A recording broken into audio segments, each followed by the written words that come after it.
Chef Ricky, welcome to the show. Thank you, Zach. Thank you for inviting me. What are we doing today? Ano pag-uusapan natin? I don't know, everything. Everything. Chef ka, di ba? Chef. Yeah. Paano ka naging chef dito sa Australia? Dito sa Australia, student din. Nag-start din ako as international student. Tapos, ayun, transfer. Dito ako sa Brisbane before. First 3 months ko dito sa Australia. Dito ako sa Brisbane din. Nag-transfer ako sa Gold Coast kasi may magandang offer din. Nandun din yung school ko. Kailan ka nag-Australia? 3 years ago. Kaka 3 years ko lang. This February. And ano yung nag-motivate sa'yo to come to Australia? Saan ka galing ulit? Saan ka sa Pilipinas? Davao. Davao. Yeah, so what motivated you to come to Australia? To be honest, like really honest, wala talaga akong parang hindi ko talaga gusto yung Australia. I mean, kasi hindi ko afford eh. Wala talaga akong pang Australia before. But I have a partner before. Siya talaga yung gusto mag-abroad. I mean, gusto ko rin, pero medyo realistic din ako eh. Parang Dubai lang yung gusto ko that time. Sabi niya, Australia daw. Kaya, napush ko na nangutang, binenta lahat para mag-Australia. And, yeah, to cut the story short, na-approve ako, hindi siya na-approve. Na pangarap niya sana to. Pero, lahat talaga may rason. Pero, siguro dito talaga ako. Hindi ko lang makita pa before. Kasi walang masyadong pera. How does that make you feel na yung partner mo, yung pangarap mag-Australia, sabay kayo nag-apply? Ikaw, hindi mo pangarap mag-Australia. Ikaw yung na-approve. Siya hindi siya na-approve. How did that make you feel? During that time, it's weird. Kasi, I remember, pag approve sa akin, siya yung pinakaulang nag-lodge. Kasi hindi kami parang dependent eh. Parang separate na visa yung pagka-file namin that time. Siya yung nag-file, nag-lodge. Pero ako yung parang naunang sinabihan na grant. So alam na namin na parang na-denied siya. Gusto kong maging masaya that time. You want to be happy kasi granted ka. Alam mo gano'ng kahirap yung proseso. Yung bayad, everything. Pero at the same time, ayaw mo mag-celebrate kasi alam mo yung partner ko that time is nahihirap din talaga na mag-sink in na denied siya. Kamusta yung buhay as an international student and chef dito sa Australia? Is it worth it sa tingin mo? For me, because I'm very passionate in what I do, yes. I remember na si sa Pinas, hindi ka nakagraduate ng may degree, kusinero ka lang, you know. And before parang, siyempre naiinggit ka. Mga classmate mo nung high school, they're engineers now, they're architects, they're earning. Tapos, ikaw, parang, tapos alam mo naman ang sahod sa Pinas, especially chef. Kahit saan naman, very underpaid yung kusinero. And, is it worth it? Coming to Australia being a chef? Yes, for me. Basta gusto mo yung ginagawa mo, kahit mahirap, ang nakaganda kasi sa passion, kahit nahihirapan ka, that thing moves you talaga na to continue kasi may goals ka eh, na to achieve more para sa pamilya, sa future din. What do you think yung biggest challenges ng international student / chef dito sa Australia? Personal experience. Personal experience, ang dami eh. Marami na nagsabi na mahirap talaga ang Australia. Kusinero, kung ano yung experience mo sa Pinas, hindi yan parang applicable dito. Hindi yan parang need something ganyan. Pero sa akin naman, maraming international student na chef na dati or ibang trabaho na yung trabaho nila dito iba. Like cleaning, magandang trabaho din yun, pero napakahirap talaga. Housekeeping, marami akong kakilala. Pero so far naman sa akin, pagdating ko dito, kusina na. Pero hindi porket kusina, madali na lahat. Yung parang, mahirap din. I still remember na my cafe job, my morning job is in Brisbane, and my dinner job at that time is in Gold Coast. So it's a Japanese restaurant sa Gold Coast. So I need to train. So parang, I remember 6 to 2 yung morning job ko that time. Then at least 2 hours train, I think. Then by 5 p.m. ako na job sa Gold Coast. Tapos may isang scenario pa that time na parang may event kasi natagalan, so I need to take an Uber. So that's like, I think 80 to 100. But gusto ko lang ipakita dun sa head chef ng Japanese na tinatrabahuan ko that although I'm here for money, I'm here to learn also. I'm really passionate to do these things in order to learn. Kasi, wala akong na-earn that time, that night. But yung mapakita ko, yung sincerity ko at yung I will still work kahit anong mangyari din. Yung kinita mo, pinambayad mo daw ng To be honest, yun yung nangyari. But it shows how dedicated you are. Yes. So from international student, now you're in the process of getting sponsored sa kusina. What do you think help you dun sa sponsorship? Ano yung susi para ma-sponsoran ka sa kusina? Magandang tanong yan, Zach. Kasi especially ngayon na na-change na yung rules na kung mag-graduate visa ka, hindi ka na pwedeng bumalik sa estudyante. Yung key na lang talaga or yung next step is the sponsorship visa or kung mag-partner visa ka man, hooray, good job. Or yung skilled visa talaga, which is mahal, matagal din yung proseso. Para sa akin, kailangan mo lang i-build yung trust talaga. At first, syempre, yung skill. Pero kung iisipin mo, napakaraming skillful na or skilled na kusinero dito sa Australia or dito sa Brisbane or Gold Coast. Kasi you need to be something different naman din na makikita ng owner na this guy, for me sa akin, sinabihan ako ng amo na you're very passionate, you're very creative, you're very hardworking, and you're young.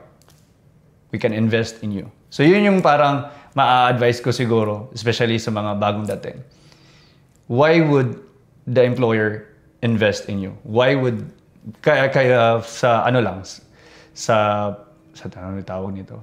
Hindi lang dahil kailangan mo. Kasi napakarami na kailangan ng sponsorship. Bakit ikaw? So you need to first build the trust and huwag kakalimutan yung skill. And and I think number 1 kahit sa rules ko ngayon sa kusina, number 1 is the attitude talaga.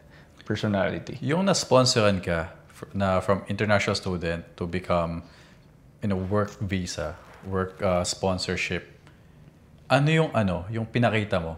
Did you ask for it or was it given to you? Did you fight for it? Paano nangyari? So yung employer na nag-sponsor sa akin, kilala na lang ako before. So umalis ako sa kanila. They offered me a position before kasi dalawa yung restaurant na tatrabahan ko before. Ito yung employer ko na nag-sponsor sa akin ngayon. Ito yung Japanese restaurant na gusto kong matutunan. Gusto kong may mentor ako dito eh. So, tapos that time, kinat na yung unlimited hours. May restriction na. Kasi 2022, unli pa eh. Kaka-open lang ng border. Tapos, you can work many hours as you want. Tapos pagkat, namili ako ngayon. Dito ako sa isa or ito. Dito sa mentor muna ako sa learnings. Pero maganda yung pag-alis ko, maganda yung trabaho ko dito.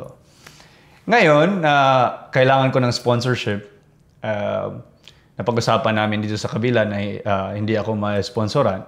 Ngayon naghanap ako. Tapos try lang ako sa kanila na this is my situation. Sabi nila perfect kasi naghahanap kami ng senior chef at that time. Tapos nag-usap kami, ito yung situation ko. I need sponsorship. Maybe you could help me. And then, mabilis naman talaga.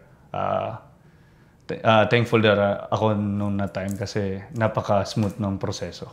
Dun sa mga international students na chef, gusto maging chef, and gusto mas-sponsoran na katulad mo, what advice would you give them? Ano yung qualities na dapat meron ka para makita ng employer na, oh, she or he is worth sponsoring for?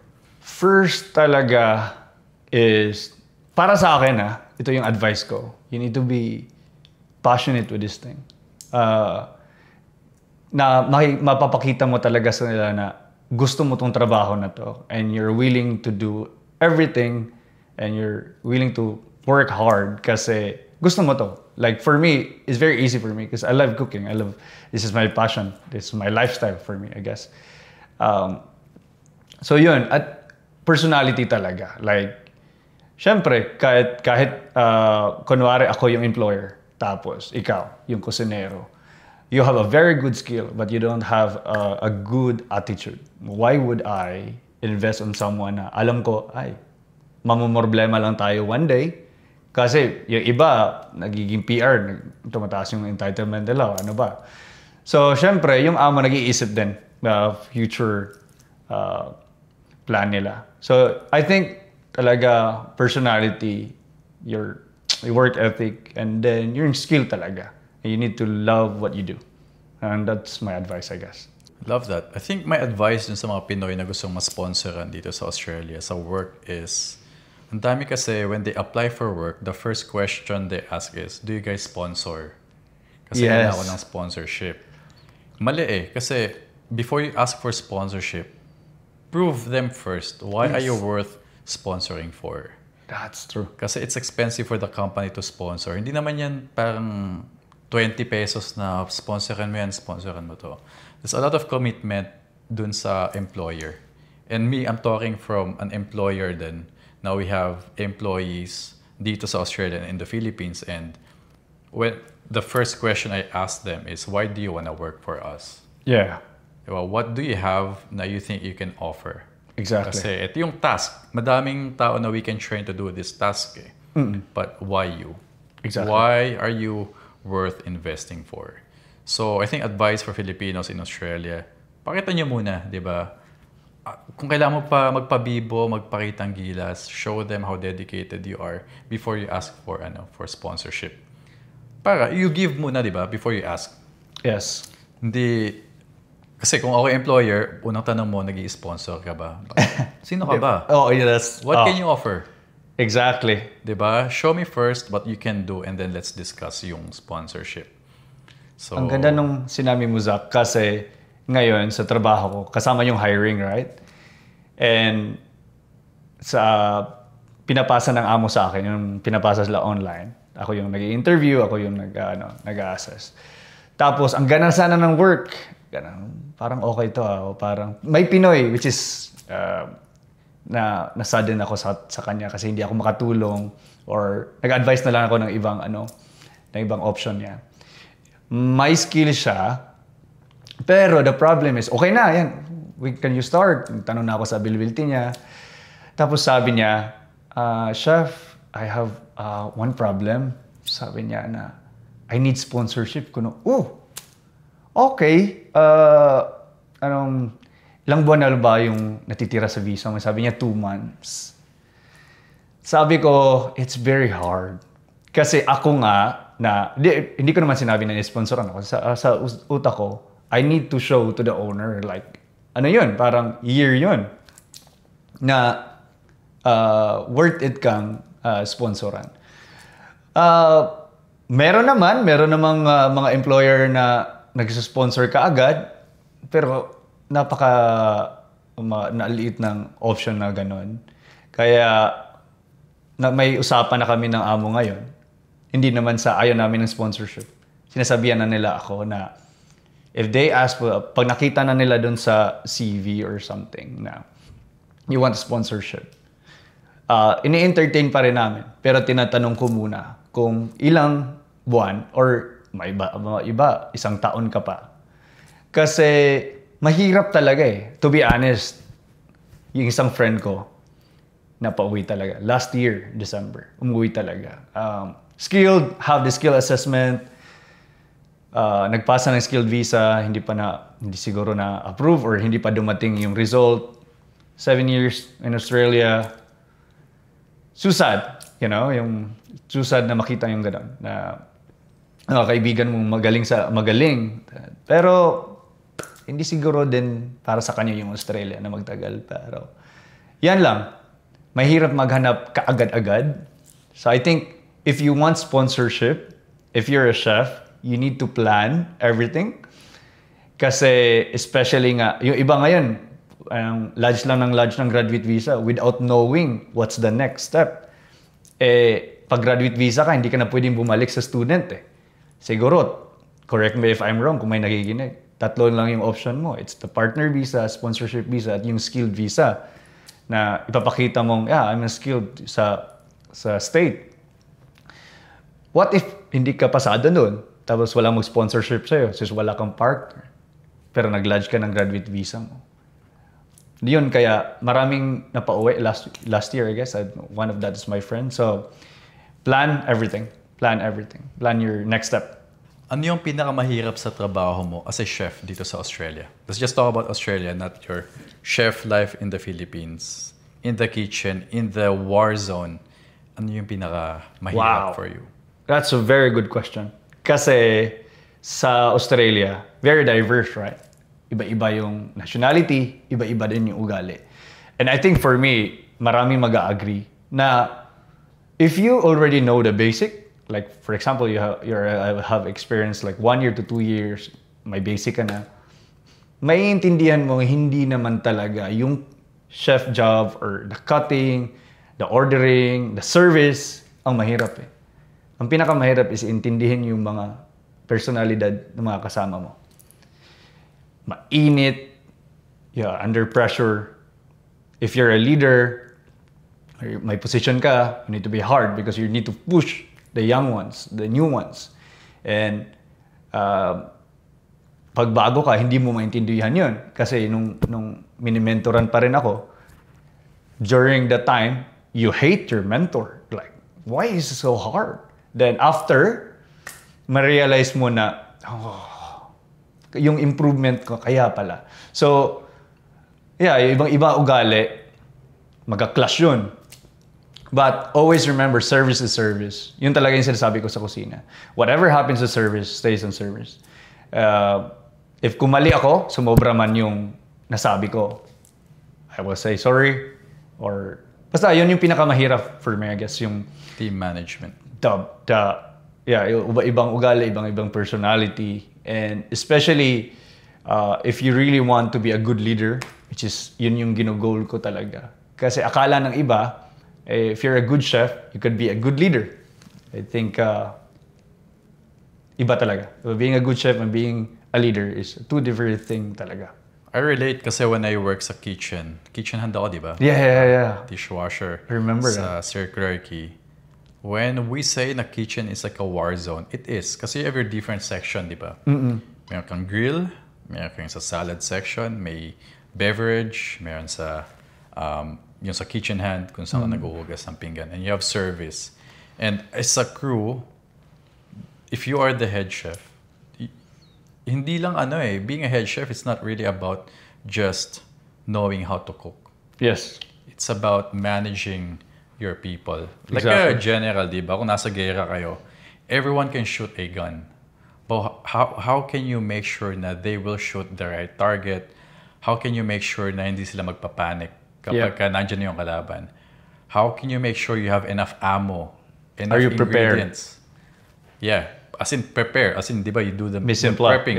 Yeah. In the morning, before you open for dinner service, you prep everything, di ba? Para pag nandyan na yung kalaban, which is yung customer. Sabak, di ba? You're ready, yeah. We're ready to kill everyone with with delicious food. So, yeah, kitchen, it is a war zone. Even though I'm not a chef, I've, Gano'ng katagal yun? Yung kitchen hand mo? I worked there for 3 months, but it felt like 3 years. Oh, yeah, I know. Kasi I understand. long hours. Tapos, ikutan kayo Nag-start ako kitchen hand, tapos napunta ako sa drinks. Tapos tulong konti sa head chef, abot dito, ganyan. Pag busy, busy is my favorite kasi makita mo, everyone's like a well-oiled machine. Focus ako sa either washing or making drinks. I think up to this date, sabi sa akin ni Chef Francis, I'm still the best dun sa drink section. Oh. Kasi making cold drinks, we have like, blender there. As in, that day nung busy yun, kasi Opera House, after nung show, dagsayang tao niyan eh. May concert sa Opera House, libo yung lumalabas. And sabi niya, I've never seen anyone that efficient na I was just doing my job. And then after the show, umalis na yung mga tao, dun na pumitik sa akin na what the hell happened? How did we survive that? How did I do that? True. Usually kasi pag ganun ka busy, dalawa na yung Dalawa na yung dapat. Drink section. Pero nakaya ako lang mo. mag-isa. It's like closing time. I think yung dapat kasama ko, I think called in sick. But I was able to perform. And I think that night pag uwi ko, nag-text si Chef, sabi niya, well done. Hindi ko makalimutan yun kasi sarap pa ganun, di ba, head chef? Yeah. Nag-employ sa'yo, yung general, sabi sa'yo, well done. That's true. You performed well. So, ako, baguhan lang ako, months pa lang ako dun eh. Weeks pa lang eh. But I was able to, provide value for the Exactly. company.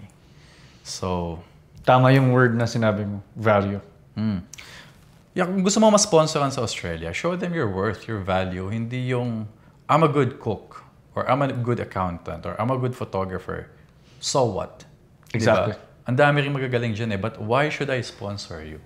Yeah. What do you have that the other 1,000 of people want to have work sponsorship don't have? Diba? Kasi madali lang No offense bro, pero ang daming magagaling na chef. Ang dami. Walang offense doon. Bakit ikaw sponsoran ko? Exactly. You cannot say, no, I work in the kitchen for 10 years, 20 years. Pinagdaanan ko tong paghihirap na to. Yeah. That doesn't mean anything until you get into my kitchen and show me who you are, what you're made of.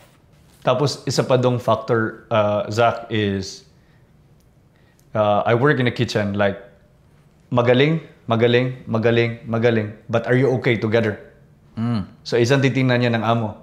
Kasi naka-work nga ako sa, yan, yung sponsoran. Very good head chef, sous chef, even the line cooks are good, but are you good as a team?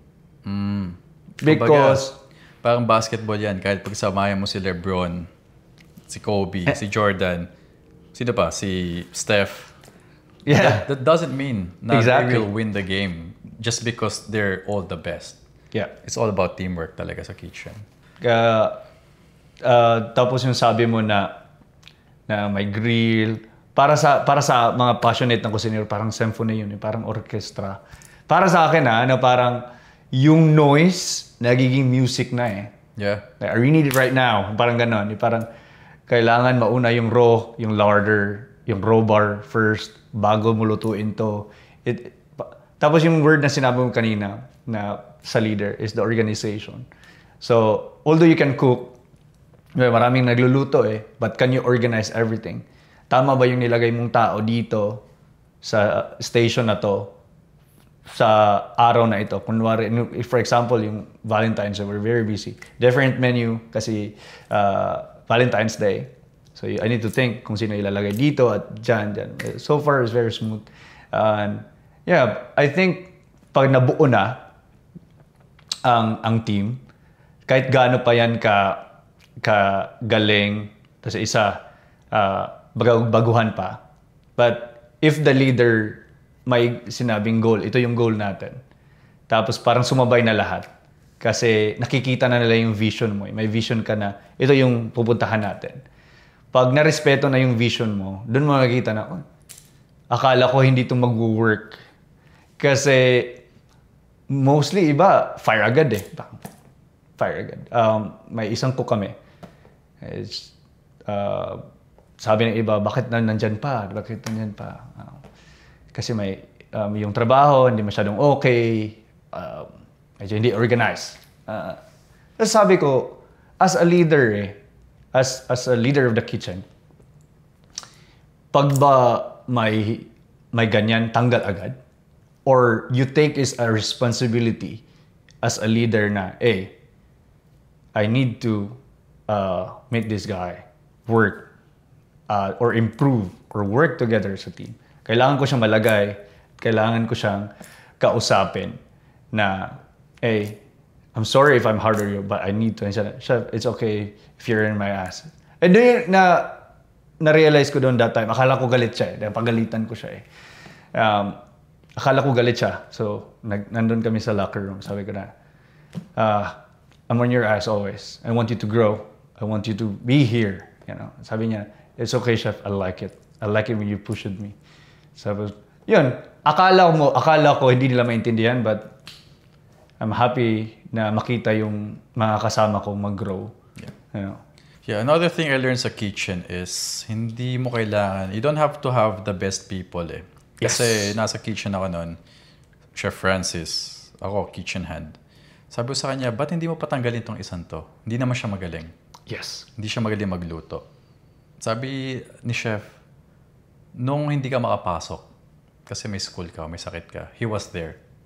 Nung nagkasakit ako, he turned up. Yung nawala yung nasa salad section, he turned up. He may be not the best one, but he's always available. He's always present. And that's what I'm looking for in this kitchen. Na, kasi it's a war zone nga eh. Kung napilayan yung isa, can you back them up? Yeah. Diba? Can you sub? That's so, syempre, important yung magaling ka sa ginagawa mo. But yung iba, nai-sponsoran kahit hindi, they're not the best one, but because they're the most committed one.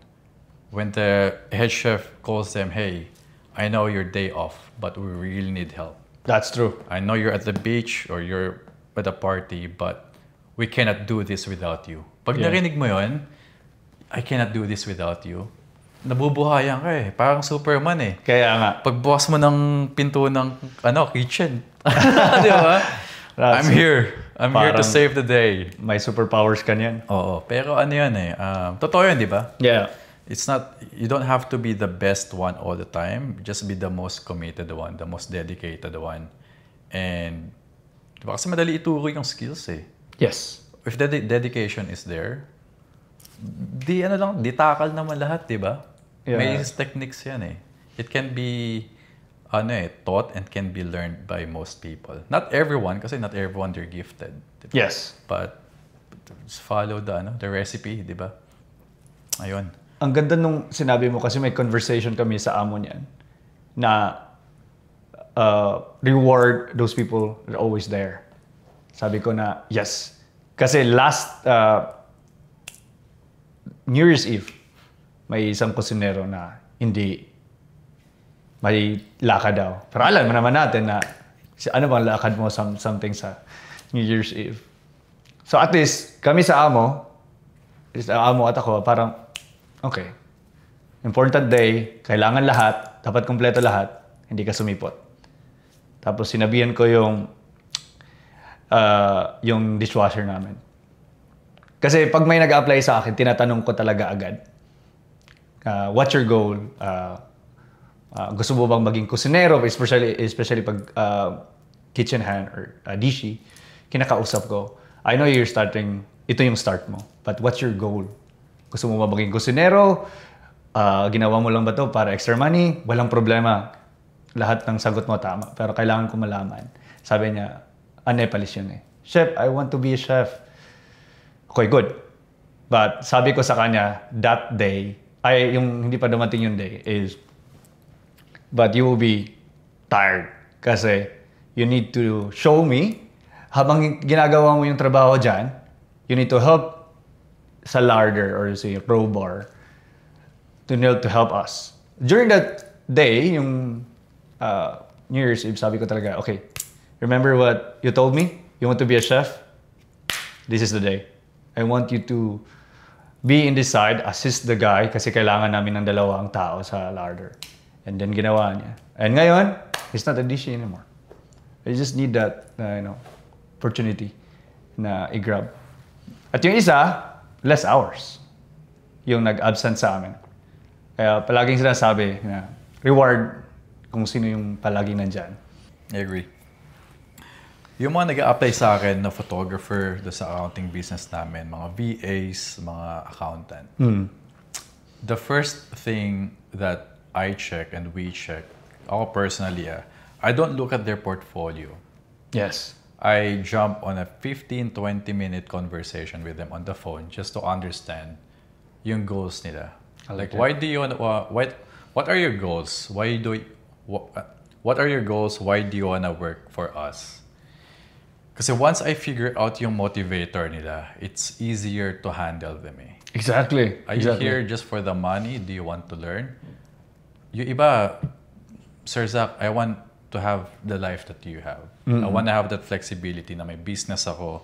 I can look after my family. I can go on holidays. Like, I want to be like you. Sabi ko, are you sure? Because it's not simple. Yeah. Sabi nila, no, I'll do it. I'll do it. Sabi ko, it's not, hindi ako madaling boss.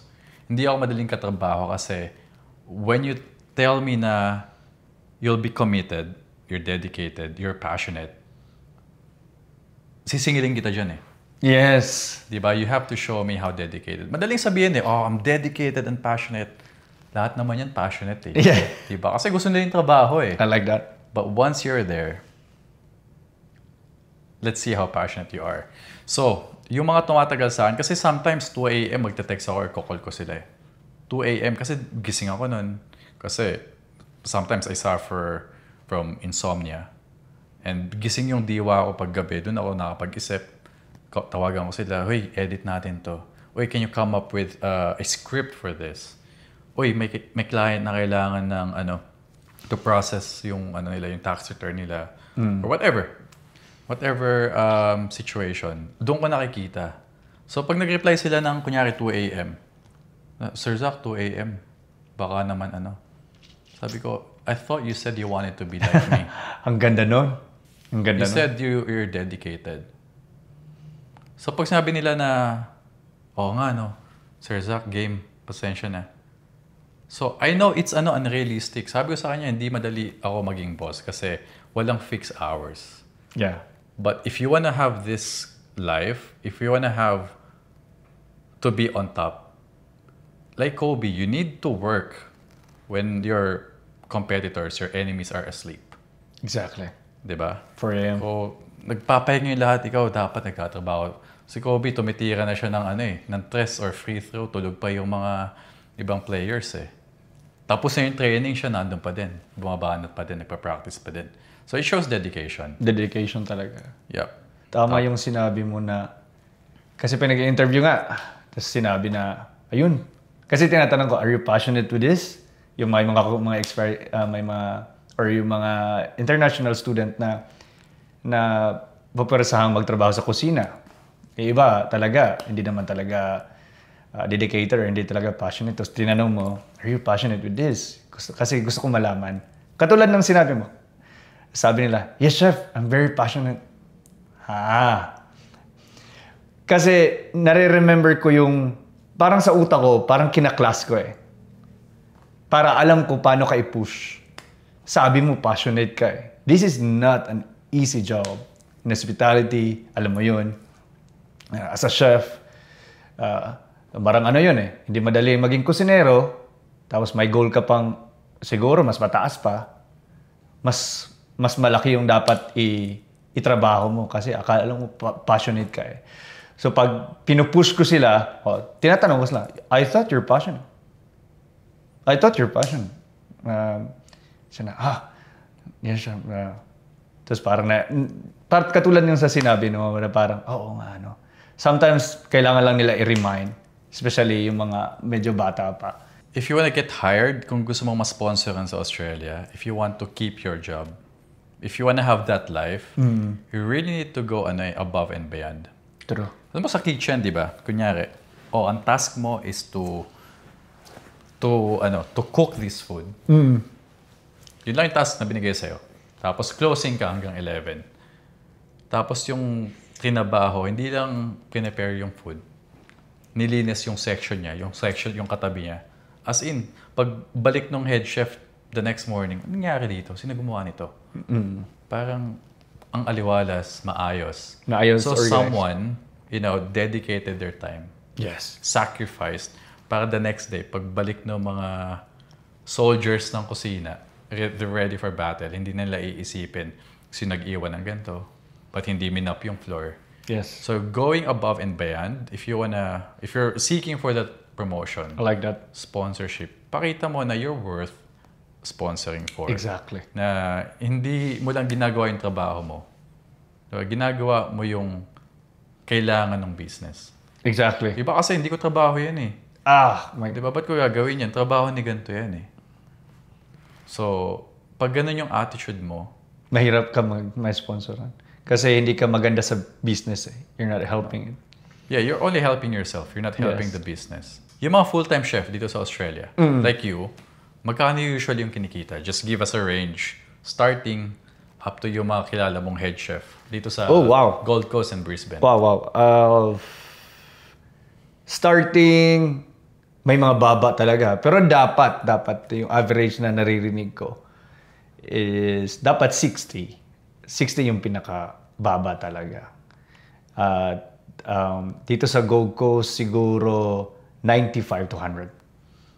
Mga ganun. Anong level na yun? Pag nasa yung 80 to 100. Yun na yung mga head chef, executive chef, depende kung gano'ng kalaki rin yung company. Especially, kung mga hotel dito, I think mas malaki pa. Hindi ako nag-hotel dito eh. Ewan ko kung bakit.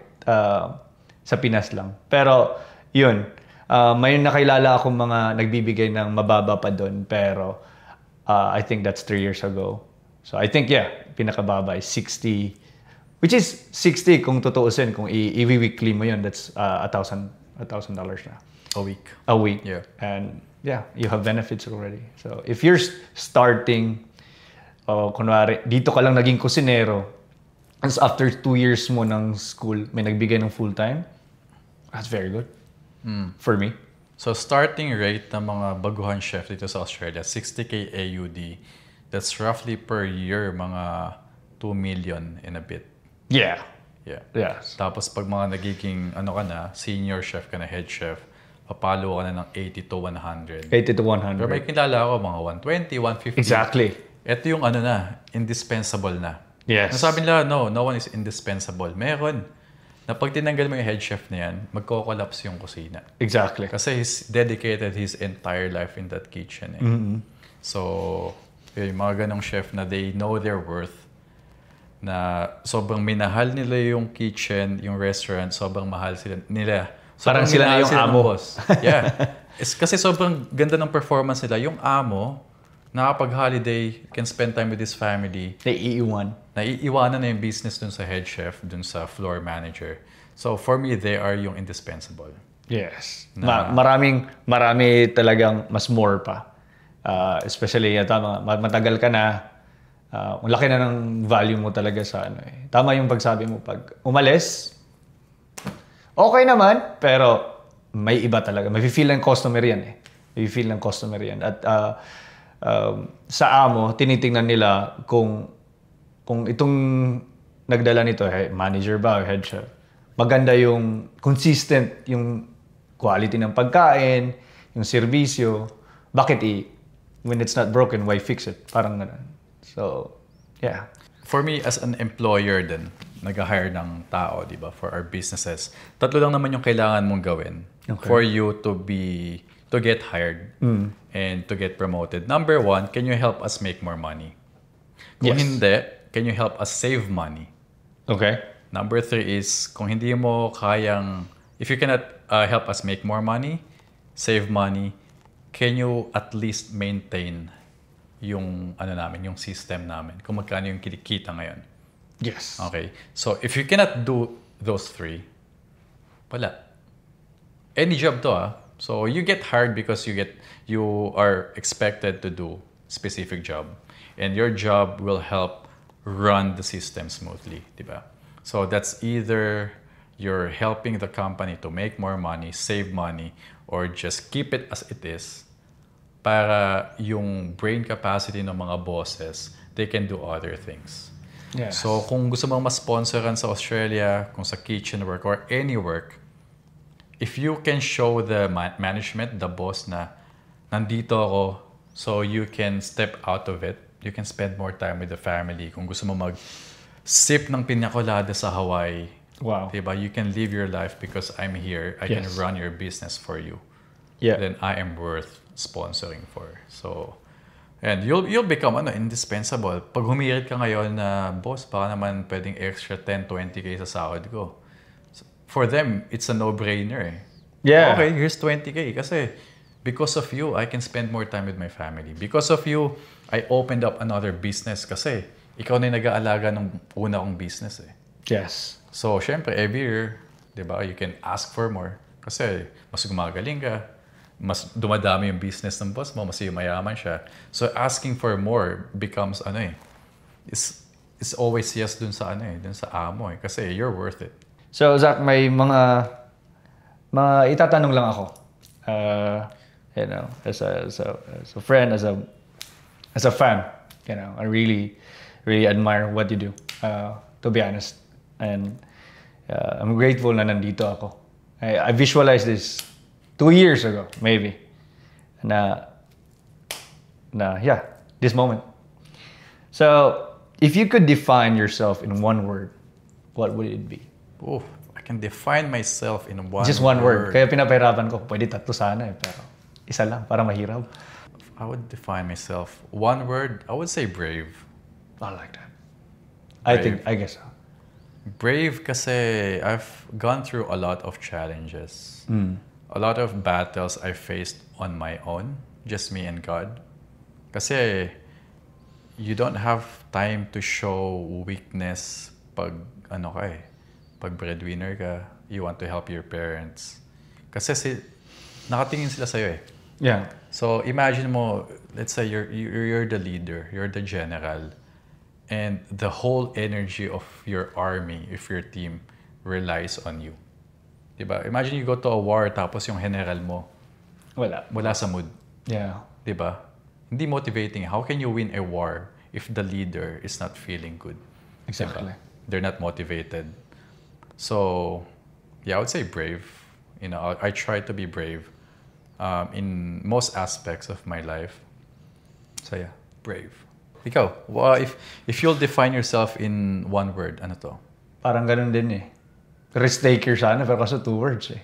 Risk taker. Yeah. Lagyan mo ng dash. May ganun na lang natin ng dash yan. Pero yeah, I think, although, yeah, I'm not really the same kung ano ka or ano, but kung ano man yung na-achieve ko ngayon or saan ako ngayon, I think dalawa lang eh. I never give up and I always take risk. Always risk. Well, Australia, no friends, no family. I don't know. This is not my dream. But nandito na ako eh. Oh, and I need to maging head chef ng maaga. Kung ano ngayon sa ibang mga kusinero. Another risk again. So yeah, risk taker I guess. Although parang 2 words yun, pero okay na siguro. We'll accept it. Did you experience betrayal in your business? Did I experience betrayal? Oo naman. Many times. Wow. Explain. You know, you meet people along the way pag starting ka pa lang and you want to help them, you train them because you see yourself, you know, in them. Or you think they'll be a good business partner, they'll be good part of your team, and then you learn along the way na iba pala yung totoong motivation nila. Na, di ba, naging competition yung tingin nila sa'yo eh, instead of partners eh. So, you know, they will steal your clients. Oh. Di ba? I learned this quote na teach a man how to fish and you feed him for a lifetime. But be careful who you teach because they might end up fishing in your own pond. Wow. So, yeah, That's nice. Let's teach people but be careful kasi nga, di ba, I trained you here so you can go out there and find your own pond. Di ba? This is your training ground. But you're designed to, you know, to have your own circle, your own pond.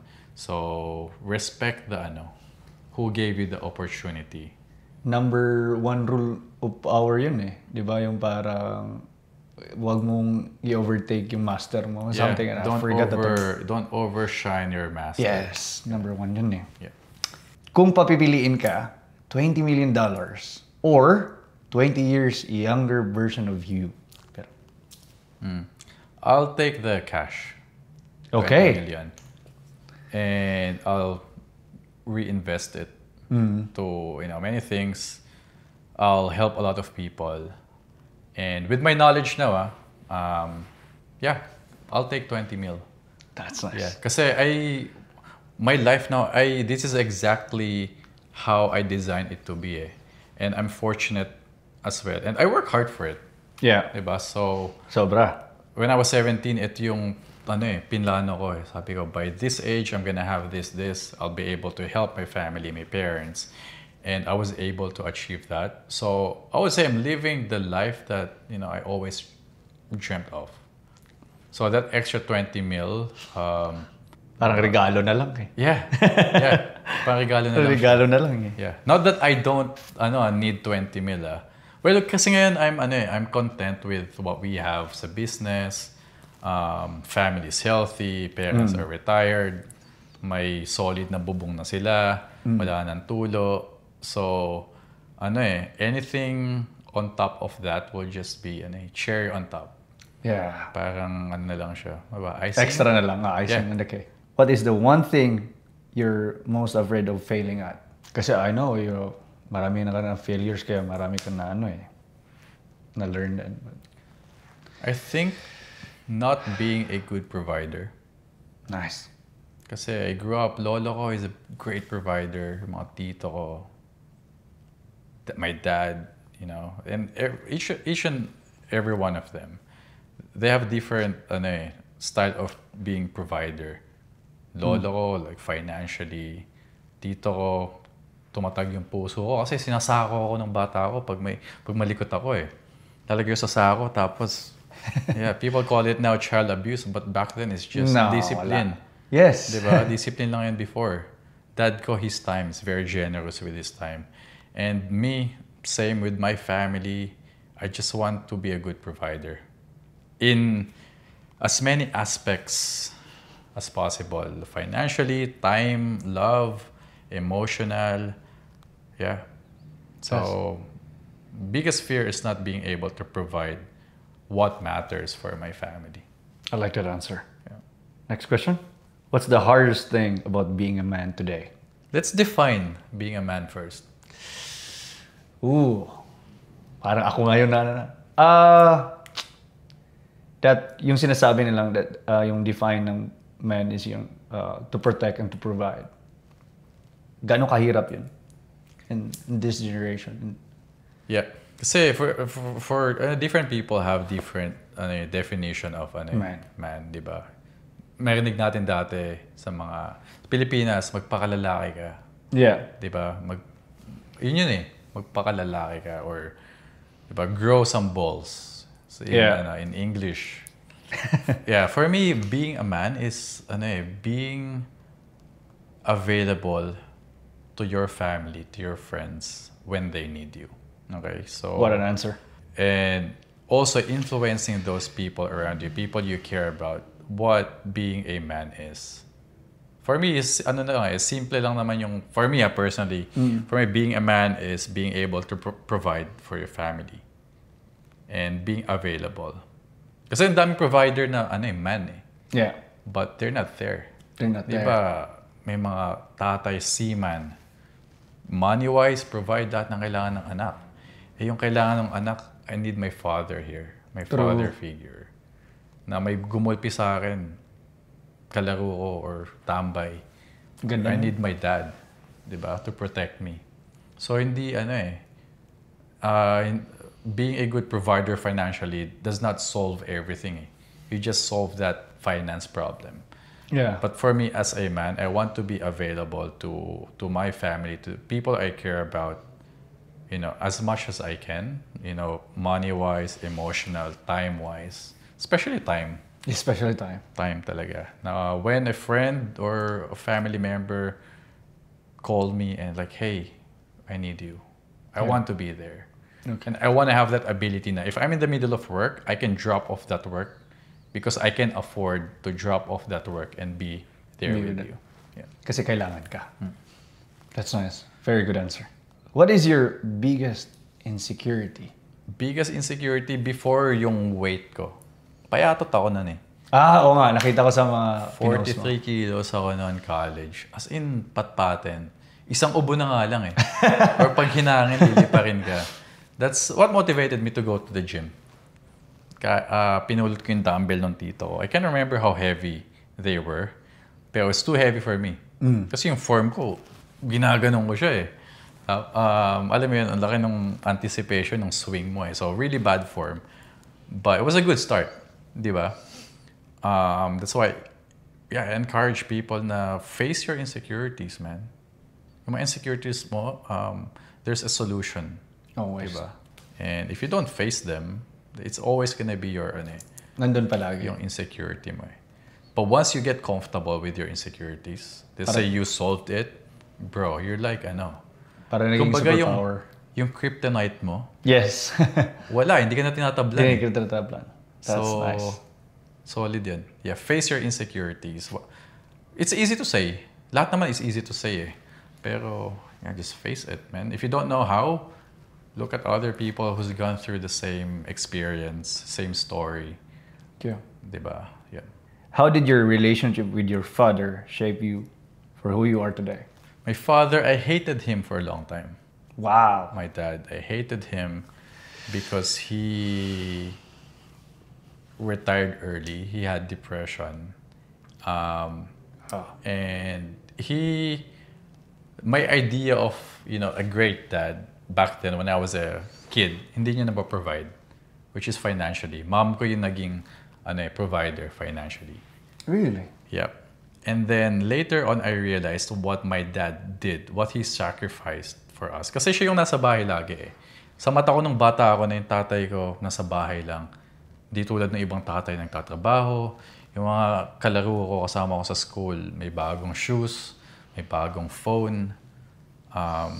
Mas maganda yung quality nung nung pananamit nila, yung bag nila, Jansport. Ako, parang galing lang sa palengke na 100 pesos. Na sinisisi ko yung dad ko na sana if you just kung nag-ibang bansa ka lang, may opportunity ka naman. Ang daming offer sa'yo. Sana mas maganda yung buhay namin. Sana mas malaki yung bahay natin. Sana may kotse tayo. But later on, I realized what he did for us is way above financially, which is his time. Kasi my mom was working eh. Dad ko, he lost his dad when he was 7. Car accident. Kasi jeepney driver yung dad niya eh. And then, my mom explained to me, and yung mga kapatid ng dad ko na, this is what your dad's doing. He want to be there whenever you need him. Nasa school ka, nakalimutan mo yung pencil mo, yung baon mo, na he's there. Yeah. May gumulpi sa'yo, uwi ka, nandiyan yung tatay mo. True story, nagulpe ko. 7 yung bumanat sa akin. Pag uwi ko, iyak ako, duguan ako. Sabi ko ng dad ko, tara, kunin mo yung may weapon. Angkas ka sa bike. Binalikan namin. Kaya lang wala na yun. Squatters area pa yun ha. Kami lang dalawa ng daddy ko, pareho kaming payat. So, what he sacrificed, the prestige of, he's very talented eh. USD graduate, double degree, architecture, advertising. Nice. He designed yung Palmolive, yung Colgate branding. So, he's a top dog art director, but he gave up that life to be more present. And later ko lang na realized na what he did for us is way above dun sa financially. So we survived. Yeah. But now, Kumusta kayo ngayon? you're good. Good. Love my dad. Pag nanghingi yan, whatever you want. Kasi yung my first camera noon, pinagtrabahuhan niya yun eh, ng many months. Just to be able to afford that. So, yun. How do you cope with stress when you're feeling overwhelmed? How do I cope with stress? I do small things, tiny things na can help me rewire my brain and my emotions, like driving at night. Yes. To minimize the dopamine from your phone, from work around you. Kasi when I drive at night, kamay mo nasa manibela. I'm just listening to my music podcast. So that's one way. And then I call my mom. Kasi pag tinawag ako yung nanay ko, no judgment yun eh. Makikinig lang yun eh. And then, hindi rin mag-a-advise yan kapag hindi ko hiningan ng advice. So, she's just there to listen. Nice. But she's always ready to give advice. Pero kasi, alam nun, pag kailangan ko ng advice or kailangan ko lang maglabas ng ng saloob. Kilala ka na ng mama mo, syempre. Yep. And I pray a lot. I meditate as well. And I try to reconnect with with the people that helped me to where I am today. Or mga mentors, ganun. Yeah. But sometimes there are times na I'll just go somewhere interstate on my own. Few days just to do nothing. If you could do anything different in your career, what would it be? I'd say nothing. Good. Nothing kasi I have everything I need. Not everything I want. And not everything I want, I need.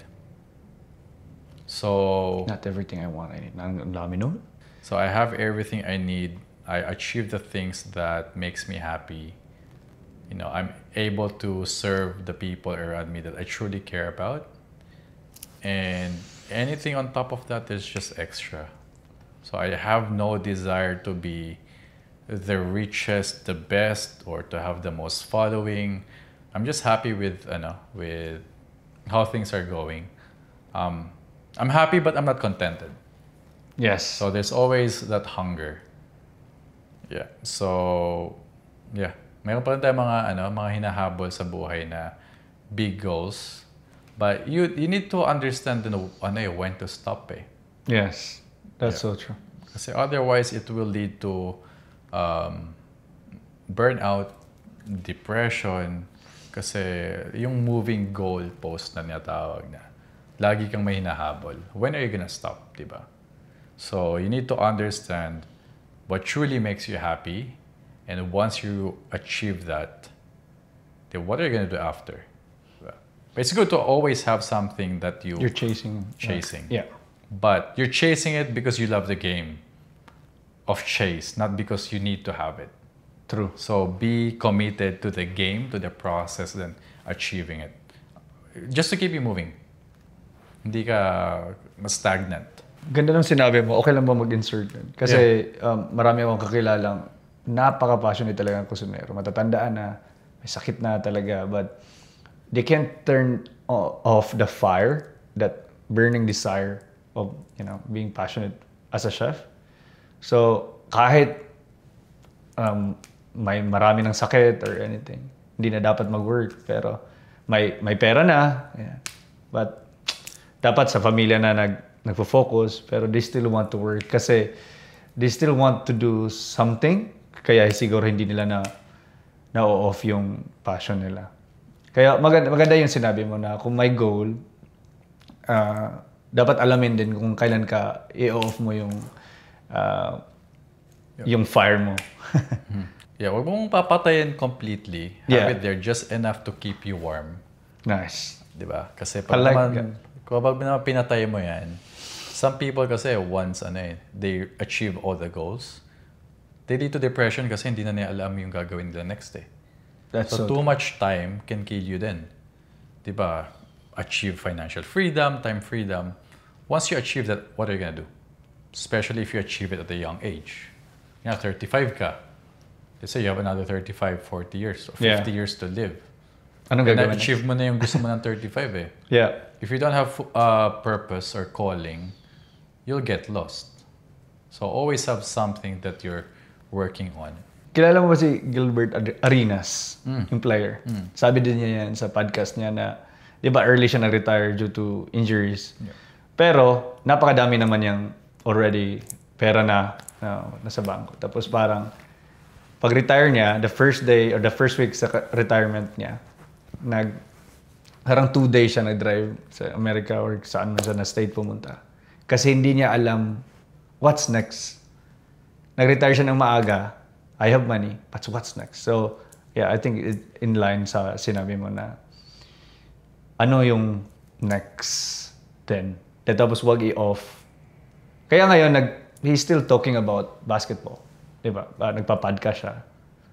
Hindi na siya makalaro, but still doing basketball and podcast.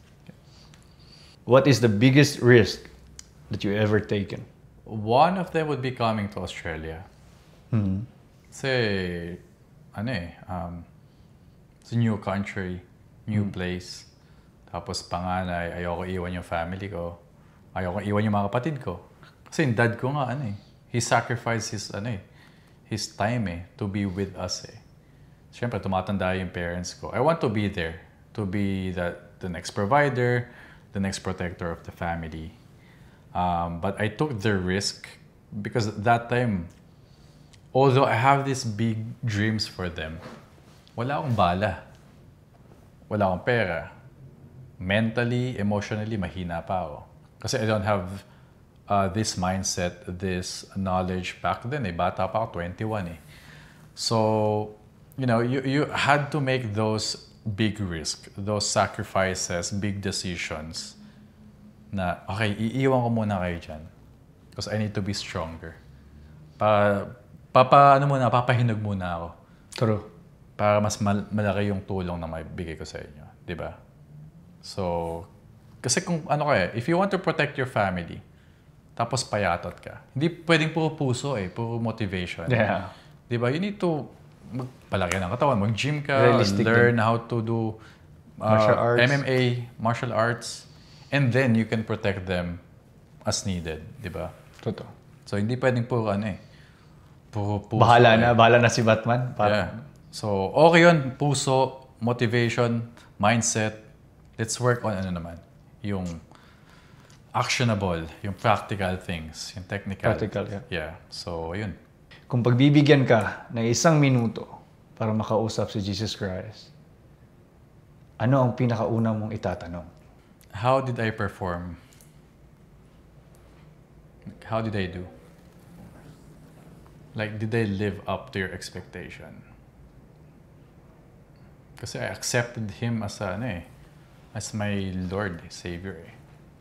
And there's a big responsibility when you do that as a Christian. True. It's not just accepting God. It's living to His Word. Yeah, like how did I do? Did I do okay? Now, was I able to meet your expectations? Nagampanan ko ba yung responsibility na pinagkatiwala mo sa akin? Did I make you proud?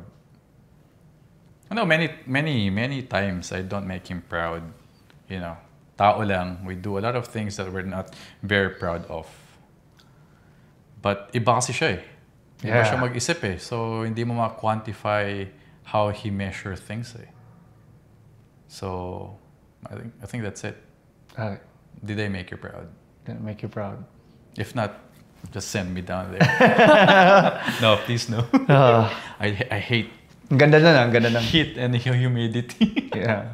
Ganda ng sagot po Alam ko, marami ka na na-achieve, marami ka din na-inspire na dahil sa mga naabot mo sa buhay. Pero, where can you see yourself 10 years from now? 10 years from now, I'm still here, hopefully. Still, same goal, same mission, just help and inspire one person per day. I'm not aiming for millions Yeah. If I post content, if I make content, if I'm on the street, I just wanna, inspire one person a day. Kung 1 million yung mag-share, 1 million yung na-inspire, great. But again, my bar is very low. I just wanna hit one person per day. It's low, but it's high. Kasi not everyone will wake up na, okay, who can I help today? Diba? So, same, kasi I'm already living the life that I want. So anything on top of that will be extra, or anything that I will do beyond what we have now has to make a lot of sense and a lot of value. Kasi I'm helping the people that I want to help. I have the friends that I want to have in my life. I have the family that, I want to have in my life. And, I'm serving God that I want to serve. So the rest, parang, sige Lord, bigay mo na lang sa akin yung Ano bang gusto mong gawin ko? Yeah. Like, I'm here, I'm available. Kasi, Use me. Yeah. You took me out of the survival mode So I'm fully available na. Like, surrender my life na. I already surrendered my life to God, but ikaw na bahala. Ikaw na bahala. Like, take me where you want to take me. I'm just gonna follow you. Kasi for me, that's what I believe. You created me for your kingdom, di ba? For your glory. So I'm here. I'm free. I'm available. Nice. Ganda nun. So yeah, short answer, I don't know. But still, hopefully, inspiring people, motivating people. Yeah. Ano yung mga bagay na binigyan mo na importansya before na ngayon hindi na? Caring too much what other people think. That's nice. Kasi before, people pleaser, panganay. Tapos people you meet na gusto mo, parang give them a lot of attention. And then later on kasi you will realize na your energy, the time and energy you have, not everyone deserve it. Give it to people that you care about. Give it to people that loves you back. And because that's your people eh. But you cannot help everyone. Yeah. Cannot help everyone. And I help a lot of people in the past na it's not that I'm expecting something big in return, but alam mo yun, na wala silang ni thank you or yeah. I don't deal with those things a lot. So, kasi if something negative happened, I'll deal with it for 2 minutes and then I'll move on. So, yeah, just number one is, be careful with who you spend your time with and who you invest your time with and all your resources. Not only time, not only money, your energy. Kasi if you invest in the wrong things, pag nagbunga yan, ang pangit ng bunga niyan eh. True. Diba? Kung nag-invest ka sa pangit na lupa, pangit na halaman, yung bunga niyan, pangit din. But you invest time, money, your energy sa magandang lupa, magandang pananim. Ang ganda ng bunga niyan. Matutuwa ka talaga. Ganda na. So, yeah. You can invest on a lot of things. Make sure they're the right investment. How do you define success? Success for me is still the same. Very simple. Is, doing what I love with the people I care about anytime we want. Anytime you want. So, kung gustong ayain yung kapatid ko or yung anak ko, let's go to the movies. But, Dad, kuya, it's 10 a.m. Like, so what? Are we supposed to work? Yes, but we can afford it. Or nag-request kunyari si mama, nak, 60th ko, pwede ba tayo mag-Japan? Let's go. Book it. So, pwede sabihin ng kapatid ko, kuya, may work ako, it's okay. Diba? Take a time off. Okay, kuya, I can't afford. I'll cover it. I'll cover kung magkano yung kikitain mo nun. So Wow. that level, na pag sinabi ko success is being able to do what you want, whenever you want, whoever you want to do it with. Kunyari ikaw, inaya ka, Chef Ricky, punta tayo Melbourne, kain lang tayo. One night. Explore Melbourne for 2 days, kain lang tayo. Let's go to the best Japanese restaurants. Yeah. Pag sinabi mo, Zach, sorry, may work ako. I can't afford kasi nag-iipon ako for my visa or for whatever. No, it's okay, I'll cover it. Diba? Or let's find a substitute. Yeah. Now, that level, I know it might sound unrealistic, but pag sinabi, kunyari, pa mo si Mark Zuckerberg o si Elon Musk na, hey, punta tayo ng London. I'll pay for everything. Wala kang di ba? Wala kang question kasi alam mo, they can afford it. Yeah. Di ba? Kung tanggalin ka naman sa work, they can give you another work. Yeah. Baka mas okay pa. Mas okay pa.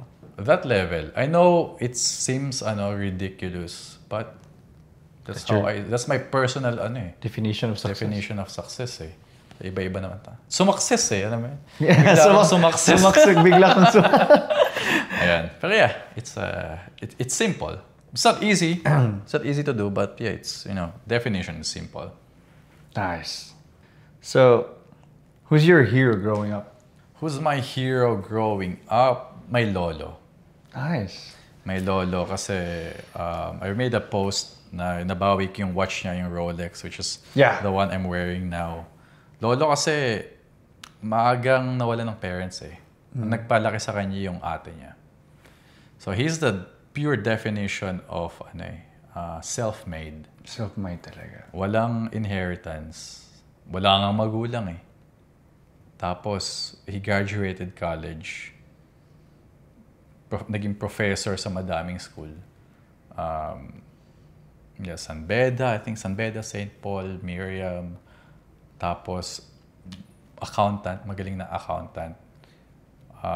He's been a very good provider na mga anak niya, or may mom, tita, tito, they went to nice schools. Lola ko, so well looked after. So, ayan, hanggang ngayon, yung ano niya, yung mga knowledge niya, yung mga pinagharapan niya, na napapasa sa next generation eh. So, talaga yung hero mo nung bata pa talaga. Yeah, like self-made. Yeah. Like hero, there's a lot of heroes around there. And most often, the hero you will find the people close to you.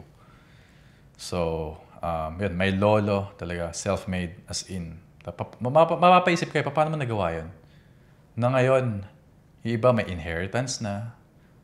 The information, the education is widely accessible for free. May YouTube, may TikTok, may ChatGPT. Back then, walang internet eh. Walang Google. Hirap, no? Walang social media, but they were able to achieve such success. So yeah, my lolo is my hero. Number 2 is Iron Man. Iron Man? Iron Man. Yeah. Kasi Iron Man, wala siyang superpowers. He's just smart. And rich. That's his superpowers. But he's rich because, magaling yung pamilya niya. Matalino din siya. He's very smart. Yeah. So, yun. Ganda na kasi kung ako tatanungin kung ganyan sa superhero. Sasabihin ko siguro, in terms of ganyan mga Iron Man, kung bata ako, Superman talaga, di ba? Sino bang hindi gusto maging Superman? You're strong, masculine, napakabait, can save everyone. Like, yung kryptonite lang nga yung makakatalo sa kanya. Pero ngayon, Batman siguro. Same thing with Iron Man. Just darker. Just darker. Lonelier. Depressed. Depressed. Palagi lang siya doon. And keep, mga ilang tao lang ba kinikip niya sa buhay niya. Very good leader. No powers in Justice League. Yeah. But he's a leader. And he's yun rich. Pull up lang siguro dun sa Batcave niya. And he's rich. He's very rich. That's his superpowers. Yeah. I'm rich. So yun, siguro. Pero outside sa mga superhero, siguro lola ko din talaga. Like, kasi laking lola ka, di ba? Laking lola talaga. Ako din, so my parents, laki ko sa parents ko, but my lola, super close eh. Kasi isang compound lang kami. So, laking lola din. Konti sa lolo kasi namatay siya nung high school ako eh. So, lola talaga. Whenever you go to lola kasi, papakainin ganyan, bibigyan ka ng pera. Spoiled eh. Pag napagalitan ako ng magulang ko, punta ako sa lola ko. Alam mo, automatic kakampi mo yung lola mo eh. Yeah. Diba? Ba't kita pinalo? Yeah, diba? Ito may iyak to. Tapos yung parents mo, sila yung natatakot. Sila yung natatakot. Iba, especially for me, ibang yung alagang lola talaga. Like, 6 months pa lang ako, binigay na ako ng mama ko para din magtrabaho din siya sa labas or so yeah, 6 months old. Gino-joke pa nga ng lola ko na tinatry daw niyang ipadede ako sa kanya. Talaga? Ganun kabata pa ako. 6 months old. So, maraming friends ko nagtatanong bakit always ko pinopost yung lola ko. Especially, para sa akin talaga, the only person that showed me unconditional love is my grandma. Like, wala siyang pakialam, masira yung image niya, napakadami naming utang. Basta may makain lang. So, yeah, the unconditional love sa lola talaga. And I remember, I don't know, pwede mo mag-share. I remember one situation. Brand out yun that time. And I have my batang kapatid ko, lalaki. Tapos lolo ko nonchalant. Lola ko, very religious. Tapos, walang ilaw nun. Pero brand out lang. Meron naman kami ilaw. I still remember that. May lampara kami. Tapos, for a month, saging at yung bagoong lang. Ewan ko anong tawag ng ginamos sa Tagalog. Pero yung ginamos is parang gray na na isda na parang bagoong din. Okay. Yeah. For a month or more or less 2 months, yun lang kinakain namin. And I still remember na nagsusorry yung lola ko. Apo, sorry. Pero that time, I don't understand. It's good. It's delicious. You know, para sa akin, masarap naman eh. Tapos nagtitinginan sila that time. Yung kapatid ko, wala pa nga na eh. Nagtitinginan sila ng lola at lolo ko. Na parang nahihiya sila, parang ito lang yung kinakain natin. And I'll never forget that.